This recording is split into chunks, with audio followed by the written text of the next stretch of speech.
and Meghan, there's now more bad news on their way.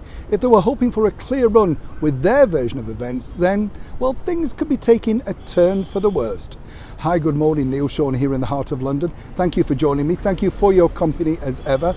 Let me know what you're up to today. A lot of people, as I say, do ask me, what do you get up to during the day, Neil? Well, apart from filming all these reports for you, and of course for various TV channels around the world, I'm kept busy with writing, running a company. There's so many things you have to fit in.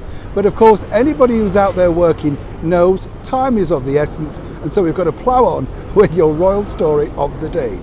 Now, we won't bore you with the details about Prince Harry's book. We all know it may or may not be coming, depending, of course, if Her Majesty the Queen gets her way with her lawyers. But what's interesting now, and I think a lot of people are waiting for this particular book, is one by Tom Bower.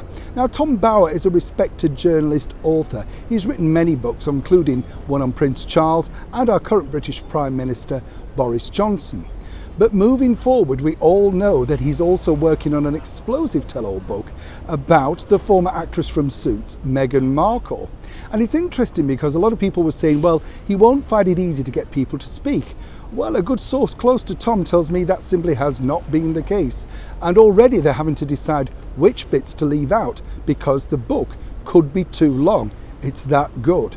Now, interesting to note as well, one of her favourite sort of authors, how shall we say, friend, not friend, whatever you want to call them, he recently attacked Tom Bower on social media, basically saying, oh great, another angry white male attacking someone of colour. You know, ridiculous. If you're a journalist, that's your job. You have to turn these things in and of course do your investigation. Something of course that doesn't seem to be apparent when you're looking at some other people's work. I'll leave you to ponder that one. But moving back to the story, here for me is where it got really interesting.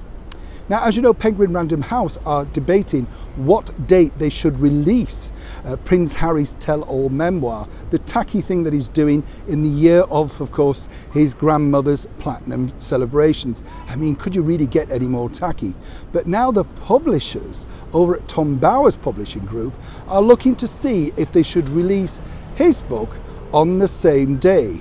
Now, to me, that would be an interesting battle because I think a lot of people would be thinking, yeah, Prince Harry, we may give you a look, but I think more people actually would be more interested in reading Mr. Bower's book, simply because, of course, as we now know, Prince Harry's version of events do sort of distance themselves from reality, whereas perhaps Tom Bower's events could possibly tell us everything that we needed to know and more about the relationship and how Meghan got started in her career, and I think more importantly, the ongoing non-relationship with her father, Thomas Markle. There's a big clue in that statement there.